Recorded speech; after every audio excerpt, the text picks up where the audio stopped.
안녕하세요 여러분, 반갑습니다. 오늘 리뷰할 것은 바로 이거, 메가하우스에서 출시한 KG7 아레이온이 이름이고요. KG7은 형식 번호입니다.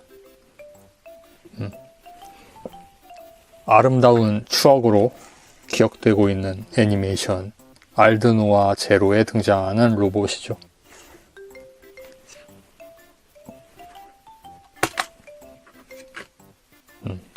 스탑워치를 안 누르고 있어서 타이머죠. 타이머를 눌렀습니다.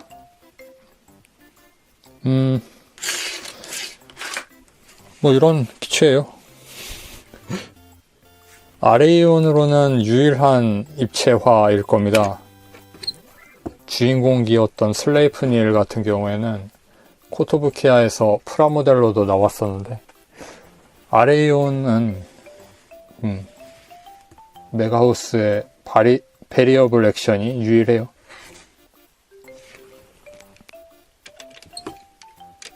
나온 게 대단하다는 생각은 듭니다.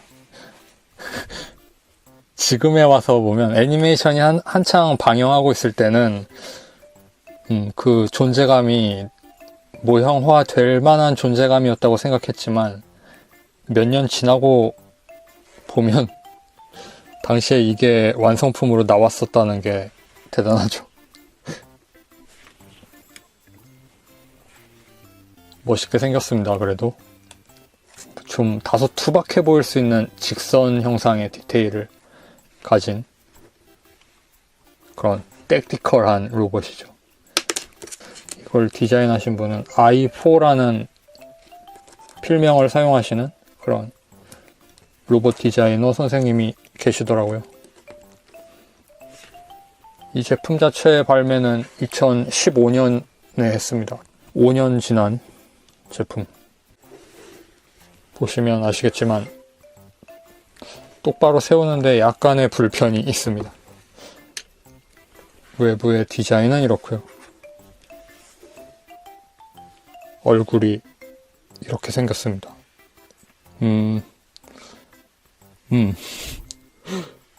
원작을 잘 살렸어요.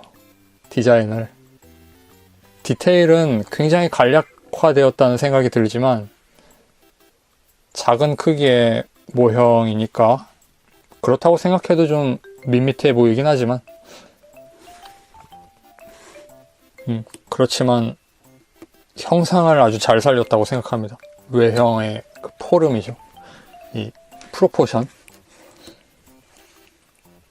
얼굴 부분은 확실히 조금 더 섬세하게 파츠가 나누어져 있었으면 좋았겠다는 아쉬움이 계속 남긴 하지만, 그래도 다른 부분에서 만족하니까 아쉬움이 약간 생기는 거겠죠. 전부 다 안 좋았으면 불만만 가득했겠죠. 조형이 정말 멋있어요. 이걸 조형하신 분은 한국의 그 메카 원형사분 제네시스라는 닉네임을 쓰는 그 선생님의 조형인데, 가동 부분은 아닌 것 같고, 그 포름 부분만, 메카의 그 디자인 부분만, 가동은 제조회사에서 핀을 만들어서 넣은 거고, 정말 잘 만들어져 있습니다. 좋습니다. 좋다고밖에 말할 수 없어요. 이 제품은 베리어블 액션이니까 좀 심플하고 칩해 보이는 그런 완성도를 가지고 있을 수도 있습니다.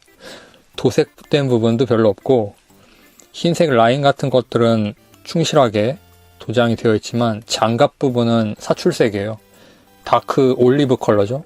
올리브 계열의 짙은 색이었던 원작보다 사출색이기 때문에 조금 더 옅은 톤으로, 더블오 건담 계열의 디자이너스 컬러 프라모델 보면 원래 디자인보다 좀 옅게 나와 있잖아요. 조금 그런 느낌입니다. 아레이온 디자이너스 컬러 같은 그런 관점으로 접근하면 괜찮을 것 같아요. 가동성을 보도록 하겠습니다. 가동이 잘 만들어져 있습니다. 생각보다. 베리어블 액션에서 이 정도로 잘 나온 로봇이 있었을까? 머리가 볼 조인트로 움직이고 어깨 장갑은 따로 가동이에요. 건담 MG식으로 되어 있는 거죠. 그리고 어깨 옆으로 상완 회전. 하완도 팔 관절이 위에 붙어 있는 이 축이 약간 비트는 가동이 됩니다. 그리고 접히는 가동. 90도보다 더 많이 접히죠. 손목은 볼 조인트. 건담으로 치면 모빌 슈트죠. 모빌 슈트가 카타프락토스. 국내 자막에서는 카타프락토스라고 쓰고요.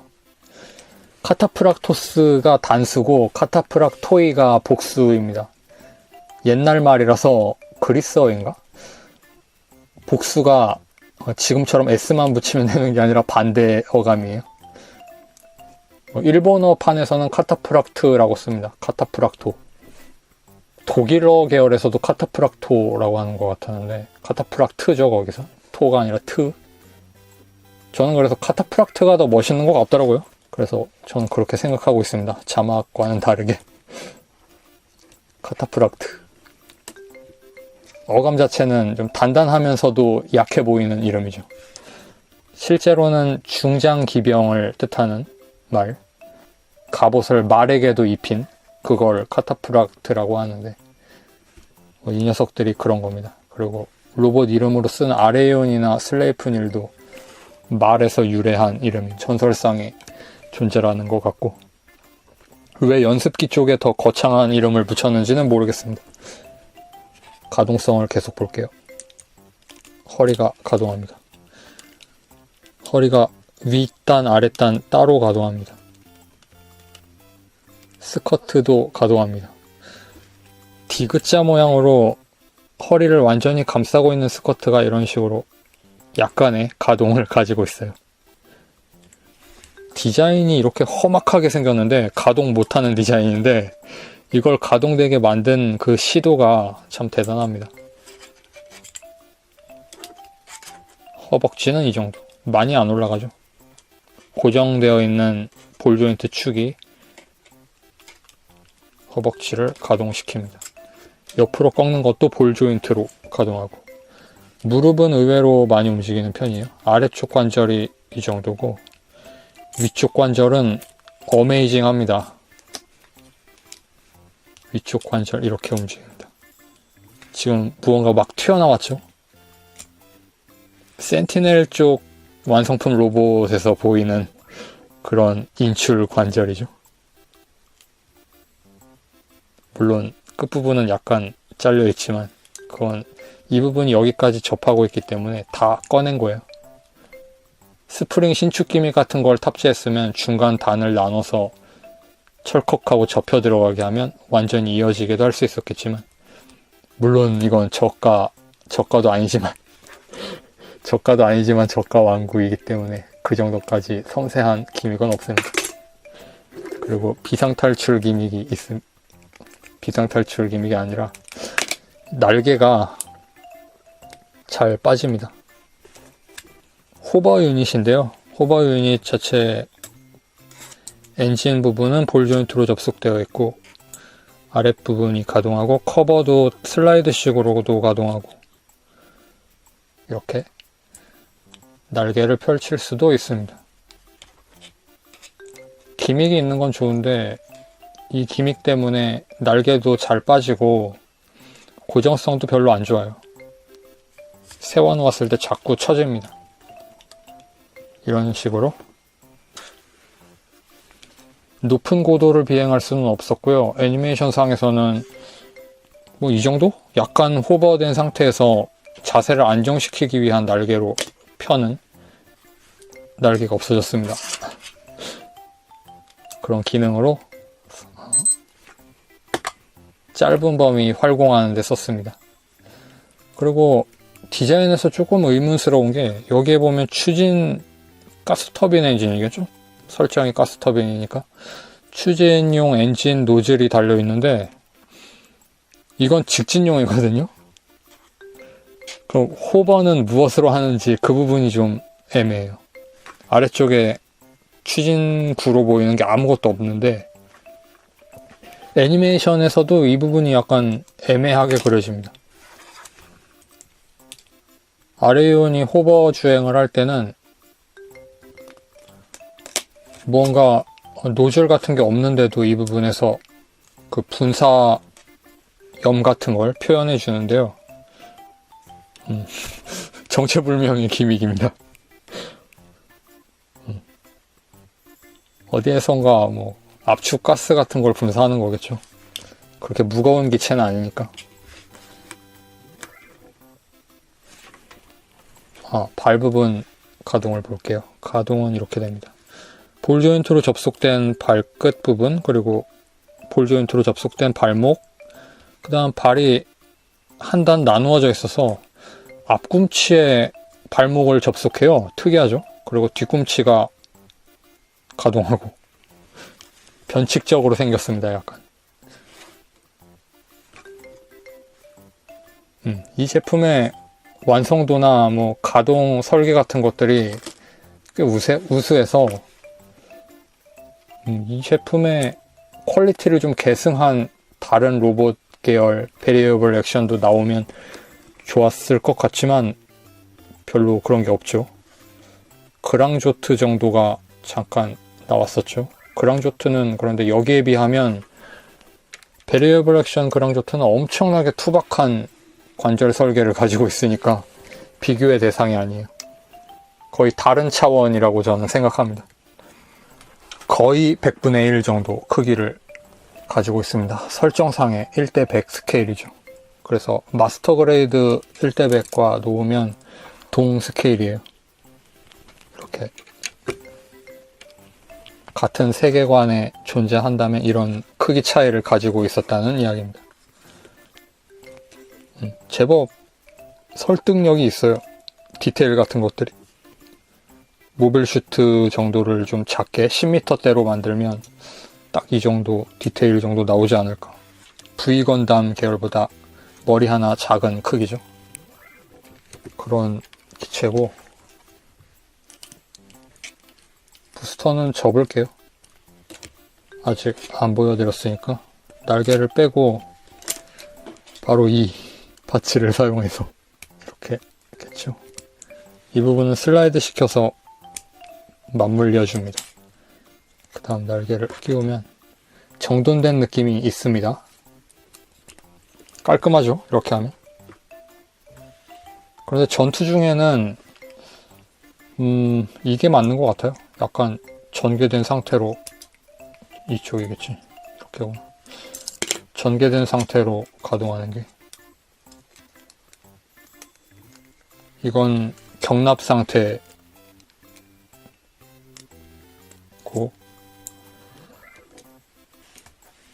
이 부분이 많이 헐렁합니다. C형 조인트로 끼워 놓았어요. 우연히 낳은 그런 걸작 로봇 완구라고 생각합니다. 이 정도로 잘 나오기 힘들다고 봐요. 건담도 이 정도 퀄리티는 나온 게 별로 없지 않습니까? 이런 로보톤 계열로. 라이플이고요. 75mm 라이플이고, 그레네이드 런처를 끼울 수 있고요. 2자루 들어있습니다. 불법식으로 아주 투박하게 생겼죠. 원작에서는 이 부분에 커다란 탄창을 뽑아서 등에 달고 다니기도 하는데, 여기에서는 분리 기믹 같은 건 재현이 안 되어 있어요. 그리고 등 부분에 하드 포인트도 기능을 하지 않습니다. 백팩을 뺄 수는 있는데요. 백팩을 빼면 이렇습니다.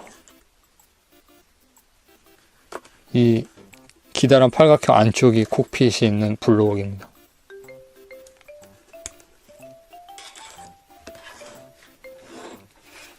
그리고 이렇게 생긴 스나이퍼 라이플, 사양에는 라이플이라고만 되어 있네요. 120mm입니다. 여기에서 겨우 전차 정도 구경을 가진 포가 나왔어요. 바이포드도 가동하고, 바이포드가 2개 들어있습니다. 조금 움츠려 놓은 듯한 거하고, 경납 상태죠. 그리고 좌우로 펴져 있는 형태로 둘 다 가동은 합니다.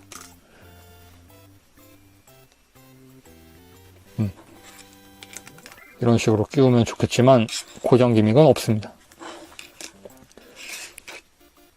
이렇게 커다란 무기가 전차는 이 정도 크기밖에 안 될 텐데 120mm 밖에 안 돼요. 그리고 120mm, 75mm 따위의 무기로 화성의 그 강력한 카타플락트를 격추할 수 있으니까 묘사되는 것보다는 별로 강하지 않은 것 같습니다. 화성의 카타플락트도 통상 무기로 충분히 제압 가능한 그런 수준 같아요.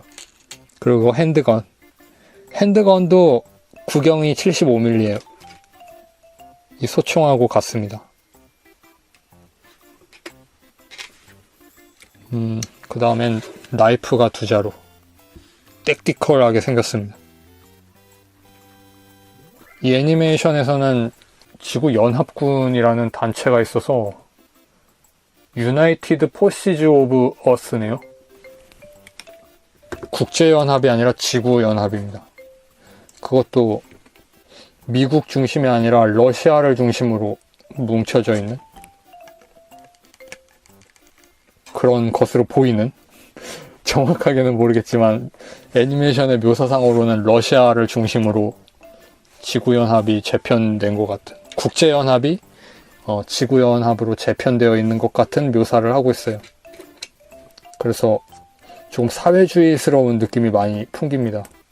애니메이션의 무기 내부 묘사나 좀 꾸밈이 덜한 그런 느낌, 그리고 좀 열악해 보이는 지구연합 마크가 굉장히 우체국 같습니다. 이런 단체가 지구를 지키고 있는 세계관이에요. 자, 이렇게 통상적인 형태로 전시를 할 수 있겠죠. 영상에서 말씀드린 것 제외하고 한 가지 좀 마음에 걸렸던 부분, 프론트 스커트 위쪽에 보면 초점이 잘 안 잡히는데, 이 부분을 보면 이렇게 가로선이 많이 그어져 있어요. 원래 디자인에서는 이렇지가 않았는데 이 제품은 좀 이상하게 되어 있습니다. 3D 프린터에서 출력하다 보면 이렇게 줄이 생긴 상태로 적층되잖아요. 그런 것처럼 생겼습니다. 아마 원형에 있던 그 적층 라인을 사포로 제거 안 한 상태에서 그 원형을 가지고 금형을 제작한 결과 이렇게 된 게 아닌가, 그런 의심을 가지고 있는데, 뭐 진실은 알 수 없지만 뭐 그런 특징이 좀 있는 제품이에요. 그러면 영상을 마치도록 하겠습니다. 시청해주셔서 감사합니다.